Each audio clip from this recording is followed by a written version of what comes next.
Bharatiya Janata party को समझना पड़ेगा कि उनका पाला आम आदमी पार्टी से पड़ा है। वो आम आदमी पार्टी जिसकी पहुंच राष्ट्रीय तौर पर भाजपा के मुकाबले कुछ भी नहीं, मगर जिन जिन राज्यों में वो मौजूद हैं, उनका जो काडर है, उनके जो फॉलोअर्स हैं, उनके समर्थक हैं, उनके जो भक्त हैं, वो पूरी तरह से जुझारू हैं।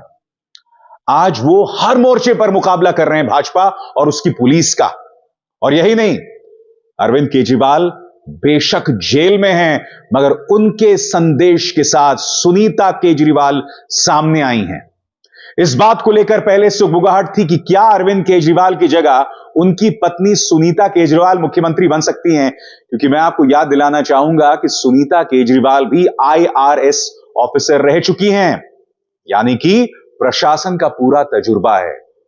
मगर अरविंद का संदेश देकर वो आई, और यह अपने आप में बहुत मायने रखता है दोस्तों। इसके जरिए एक तीर से दो शिकार किए जा रहे हैं। पहली बात, पत्नी के जरिए संदेश देकर इमोशनल कार्ड खेला जा रहा है, और दूसरी बात, पत्नी से बेहतर पति का संदेश जनता तक कौन पहुंचा सकता है।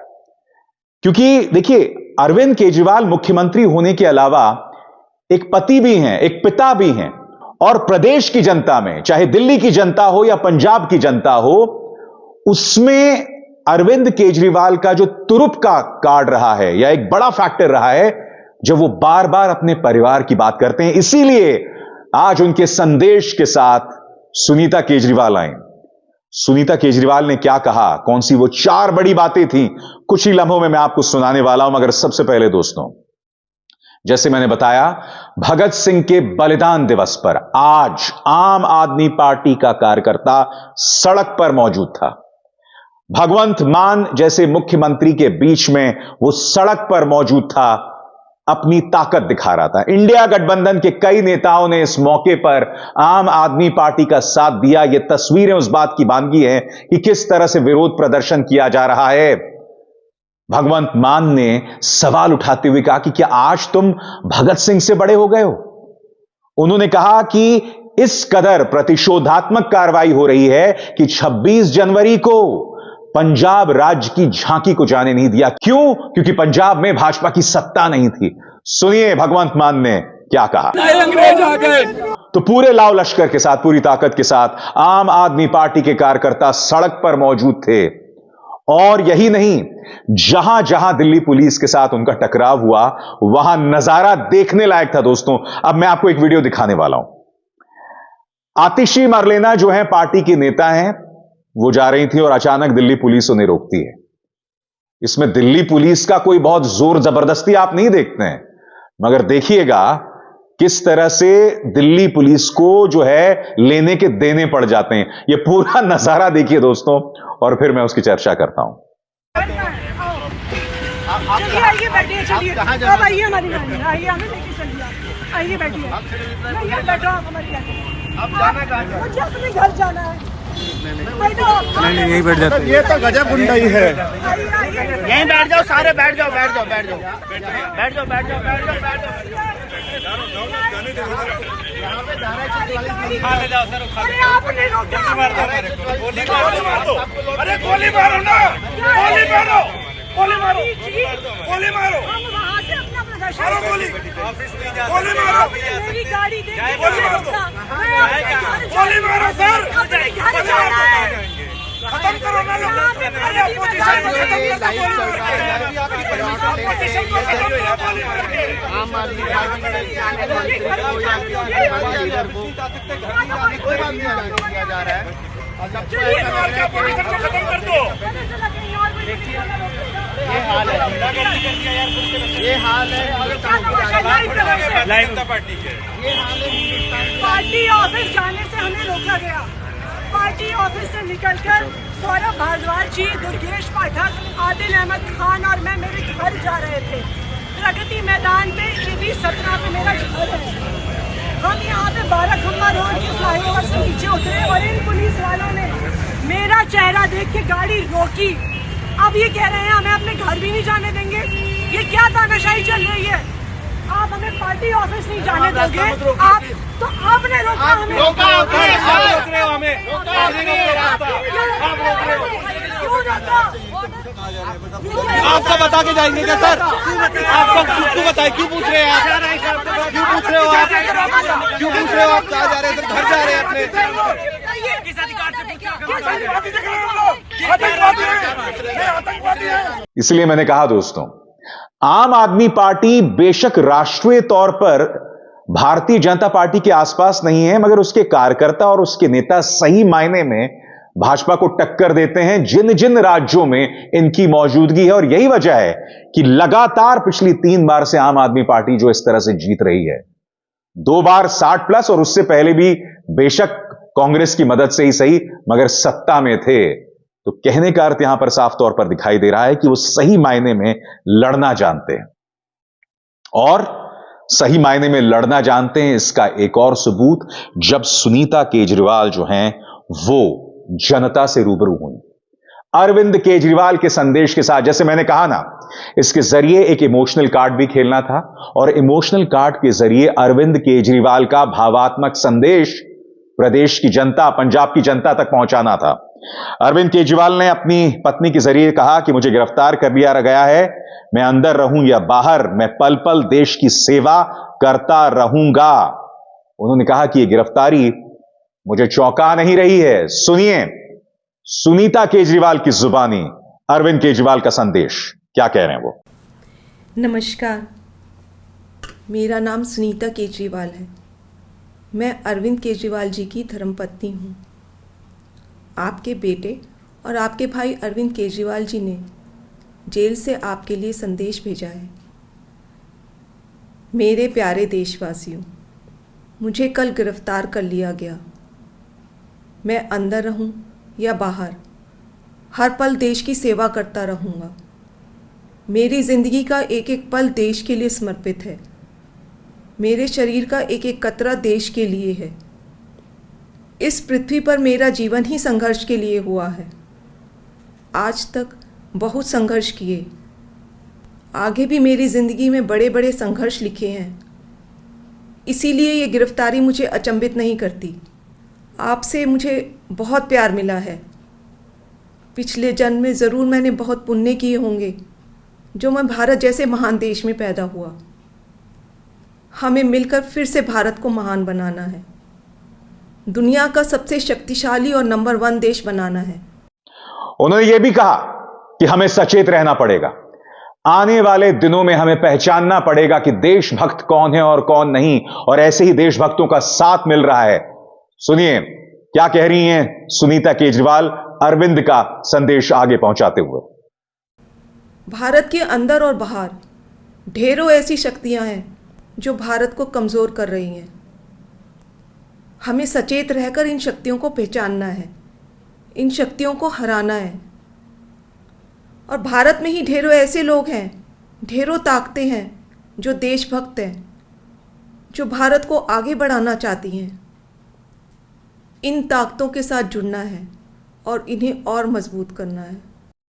और जैसे मैंने कहा ना, अरविंद केजरीवाल इमोशनल कार्ड खेलना जानते हैं और उन्होंने कहा कि दिल्ली की जो बहनें हैं, माताएं बहनें, वो इस बात को लेकर चिंतित होंगी कि जिस 1000 रुपए की उन्होंने बात की थी उसका क्या होगा। तो वो कहते हैं कि जेल में रहकर वो अपना काम नहीं छोड़ने वाले हैं। सुनिए क्या कह रही हैं सुनीता। दिल्ली की मेरी माँ बहनें सोच रही होंगी, केजरीवाल तो अंदर चला गया, पता नहीं अब 1000 रुपया मिलेगा या नहीं। मेरी सभी माताओं और बहनों से अपील है, अपने भाई और अपने बेटे पर भरोसा रखो। ऐसी सलाखें नहीं जो आपके भाई और आपके बेटे को ज़्यादा दिन अंदर रख सके। मैं जल्द बाहर आऊँगा और अपना वादा पूरा करूँगा। क्या आज तक कभी ऐसा हुआ कि केजरीवाल ने कोई वादा किया और पूरा नहीं किया?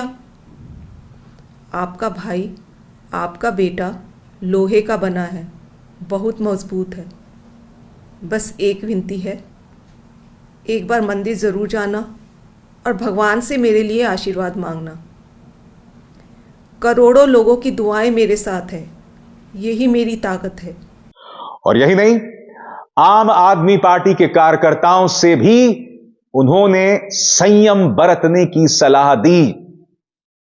सुनिए वो क्या कह रहे हैं।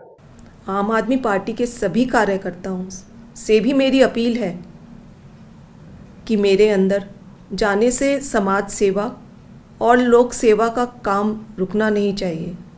और हाँ, इस वजह से बीजेपी वालों से भी नफ़रत नहीं करनी। वे सब हमारे भाई बहन हैं। मैं जल्द लौट कर आऊँगा। आपका अपना अरविंद। दोस्तों, जैसे मैंने कहा ना, कहने को पृष्ठभूमि एक दिल्ली की है, मगर दिल्ली को अगर हम देखें तो दिल्ली सही मायनों में पूरे देश की नुमाइंदगी करता है, क्योंकि यहां पर तमाम राज्यों के लोग आकर काम करते हैं। खासकर हम सिर्फ दिल्ली की बात ना करें, दिल्ली एनसीआर की बात करें, आसपास चाहे नोएडा, ग्रेटर नोएडा हो, फरीदाबाद, गुरुग्राम, थोड़ा और आगे जाइए तो मेरठ बेशक एनसीआर का हिस्सा नहीं है, मगर ये बाकी अगर हम शहरों की बात करें, आम आदमी पार्टी जो है वो लगातार अपने दमखम के साथ मैदान में उतर रही है और भाजपा को यह समझ नहीं आ रहा है कि इसका जवाब किस तरह से दिया जाए। मसलन आज आतिशी और सौरभ भारद्वाज ने प्रेस कॉन्फ्रेंस किया। आप जानते हैं, उन्होंने शरत रेड्डी का मुद्दा उठाया, ऑरोबिंदो फार्मा के शरत रेड्डी, जिसे सबसे पहले पत्रकारों में उस मामले को लाने वाला मैं था। जी हां, मैंने ही आपको बताया था कि ये ऑरोबिंदो फार्मा के रेड्डी थे जिन्हें गिरफ्तार किया गया। गिरफ्तारी के बाद उन्होंने 5 करोड़ दिया, उसके बाद 45 करोड़ और दिया, और इसी शरत रेड्डी को सरकारी गवाह के तौर पर मोदी सरकार की एजेंसीज अदालत में पेश कर रही हैं। पैसे का क्या लेन देन हुआ, सुनिए क्या कह रही हैं आतिशी मरलेना। ट्रेल कहां है? मैं बताती हूं आपको कि मनी ट्रेल कहां है। ये है मनी ट्रेल शरत चंद्र रेड्डी की कंपनियों द्वारा दिया गया इलेक्टोरल बॉन्ड्स में भारतीय जनता पार्टी के बैंक अकाउंट में पैसा। आज ये मनी ट्रेल पूरे देश के सामने आ गई है कि शरत चंद्र रेड्डी, ऑरोबिंदो फार्मा का मालिक, एपीएल हेल्थकेयर का मालिक, यूजिया फार्मा का मालिक, शराब का कारोबारी, उसने 4.5 करोड़ रुपए के इलेक्टोरल बॉन्ड्स दिए एक्साइज पॉलिसी के बनने के दौरान भारतीय जनता पार्टी को। उसके बाद गिरफ्तार होने के बाद 55 करोड़ रुपए के इलेक्टोरल बॉन्ड्स दिए भारतीय जनता पार्टी को। तो जिस मनी ट्रेल की पिछले 2 साल से तलाश हो रही थी, आज वो मनी ट्रेल सामने आ गई है कि आखिरकार शराब के कारोबारियों ने पैसा किसको दिया, पैसा कहां गया और पैसा कब गया। तो अब मैं प्रधानमंत्री नरेंद्र मोदी जी को चैलेंज कर रही हूं। मैं उनके राइट हैंड इन्फोर्समेंट डायरेक्टरेट को चैलेंज कर रही हूं कि आज शराब घोटाले की मनी ट्रेल मिल गई है। सारा पैसा भारतीय जनता पार्टी के बैंक अकाउंट में गया है। तो enforcement directorate Bharatiya Janata party को आरोपी बनाए और enforcement directorate Bharatiya Janata party के राष्ट्रीय अध्यक्ष जेपी नड्डा को गिरफ्तार करे, क्योंकि अब पहली बार एक्साइज पॉलिसी के मामले में आधिकारिक मनी ट्रेल सामने आ गया है और ये मनी ट्रेल सीधा शराब के कारोबारियों से भारतीय जनता पार्टी के बैंक अकाउंट में गया है। आप जानते हैं जो बात आतिशी यहां कह रही हैं, या कुछ देर बाद जो सौरभ भारद्वाज की बात मैं आपको सुनाऊंगा, दिलचस्प बात यह है कि समाचार एजेंसी एएनआई ने पूरे प्रेस कॉन्फ्रेंस को दिखाया, मगर ये जो पहलू हैं ये काटकर उन्होंने पेश किया। यानी कि आप देख सकते हैं ये सरकारी एजेंसी किसी भी सूरत में उस खबर को जनता तक नहीं पहुंचाना चाहते जिसके जरिए भाजपा के लिए असहजता पैदा हो। इसीलिए मैं आपसे कह रहा हूं, ये जो लोकतंत्र है इस पर लगातार दाग लगाने का काम पत्रकार कर रहे हैं, ये समाचार एजेंसी से गोदी मीडिया कर रही है। सौरभ भारद्वाज को सुनिए, वो बता रहे हैं कि किस तरह से पैसे का पूरा ट्रेल गया है। सुनिए उनकी बात। 9 नवंबर को 2022 ईडी शरद चंद्र रेड्डी को बुलाती है। शरद चंद्र रेड्डी कहते हैं कि मैं अरविंद केजरीवाल से कभी नहीं मिला, कोई पैसे का कोई लेन देन नहीं है, कोई सवाल ही नहीं उठता। अगले दिन 10 नवंबर 2022 को शरद चंद्र रेड्डी को ईडी गिरफ्तार कर लेती है। शरद चंद्र रेड्डी से दोबारा से पूछा गया, चार्जशीट दायर की गई। चार्जशीट के अंदर ईडी ने कहा कि शरद चंद्र रेड्डी ने माना नहीं है, मगर ईडी कह रही है कि यह किंगपिन है। जो कल अरविंद केजरीवाल जी को किंगपिन बताया जा रहा था, वो 6 जनवरी 2023 में शरद चंद्र रेड्डी थे, उनको किंगपिन बताया गया और उनके खिलाफ चार्जशीट दायर कर दी गई। जनवरी 2020 में जब इनकी बेल की सुनवाई शरद चंद्र रेड्डी की हो रही थी, अभी वो जेल में ही हैं, तो उन्होंने ईडी पे आरोप लगाया कि ईडी के लोग उनके ऊपर फोर्स का इस्तेमाल करके, बल का इस्तेमाल करके उनसे झूठी स्टेटमेंट लेना चाहते हैं और उनके एम्प्लॉइज को भी डराया धमकाया जा रहा है। ये हमारा नहीं, शरद चंद्र रेड्डी का अपनी बेल के अंदर स्टेटमेंट है कि मुझको दबाव डाला जा रहा है कि जो ईडी कह रही है प्री डिक्टेटेड स्टेटमेंट मैं दूं। ये जनवरी 20, 2023 की बात है। अप्रैल के अंदर करीब 6 महीने बाद शरद चंद्र रेड्डी स्टेटमेंट दे देते हैं कि हां मैंने 100 करोड़ रुपए दिए। 6 महीने बाद कई बार स्टेटमेंट देने के बाद ये उन्होंने स्टेटमेंट दी। अब मई आ गया, मई में उनकी एप्लीकेशन अब हाई कोर्ट के अंदर लगी कि मेरी पीठ में बहुत दर्द चल रहा है। ईडी ने कहा हाँ साहब इनके पीठ में बहुत दर्द है, लिहाजा इनको बेल दे दी जाए। और जैसे ही बेल मिली, पंछी आजाद हुआ। 2 जून 2023 को कहा गया सरकारी गवाह बने शरद चंद्र रेड्डी, मतलब सरकार की शरण में आ गए। अब जब शरण में आ गए तो जैसे जो भी शरण में आता है फिर वो प्रसाद चढ़ाना पड़ता है। फिर आप प्रसाद की कहानी सुनिए।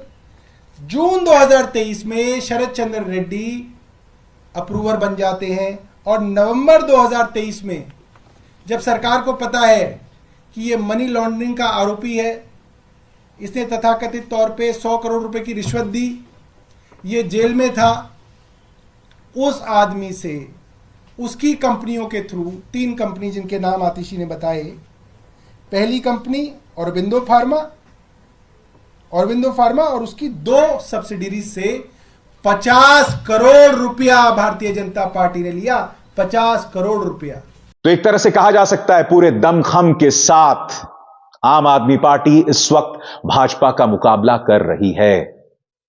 यह एक ऐसा घटनाक्रम हो गया है दोस्तों जिसके जरिए इंडिया गठबंधन एक मंच पर आ गई है, क्योंकि अरविंद केजरीवाल को साथ न सिर्फ राहुल गांधी का मिल रहा है, हालांकि उनकी पार्टी के अंदर भी ऐसी आवाजें लगातार सामने आती रहती हैं, चाहे वो अजय माकन की हो या आज संजय निरुपम जिन्होंने ये कह दिया कि अरविंद केजरीवाल कुर्सी से ना चिपके रहें। मगर पार्टी बुनियादी तौर पर केजरीवाल के साथ है। प्रियंका गांधी वाड्रा ने उनके पक्ष में बयान दिया, तेजस्वी यादव ने उनके पक्ष में बयान दिया, अखिलेश यादव ने पुरजोर तरीके से उनके पक्ष में बयान दिया, ममता बनर्जी उनके साथ हैं। तो एक तरह से कहा जा सकता है शिवसेना, जी हां, उद्धव सेना भी उनके साथ है। कहने का अर्थ यह है कि ये तमाम नेता साथ दे रहे हैं अरविंद केजरीवाल का और उसके जरिए इनकी अपनी लड़ाई वजूद की। आने वाले दिनों में, जी हां, आने वाले दिनों में इसी मार्च के महीनों में इंडिया गठबंधन की एक बड़ी रैली हो रही है। वो लगातार चुनाव आयोग से भी मुलाकातें कर रहे हैं। मकसद साफ है, लोकतंत्र का जिस तरह से अपमान हो रहा है, मजाक उड़ाया जा रहा है, मखौल उड़ाया जा रहा है, उस मुद्दे को उठाना है। अभिसार शर्मा को दीजिए इजाजत। नमस्कार। स्वतंत्र और आजाद पत्रकारिता का समर्थन कीजिए, सच में मेरा साथी बनिए। बहुत आसान है दोस्तों, इस ज्वाइन बटन को दबाइए और आपके सामने आएंगे ये 3 विकल्प, इनमें से एक चुनिए और सच के इस सफर में मेरा साथी बनिए।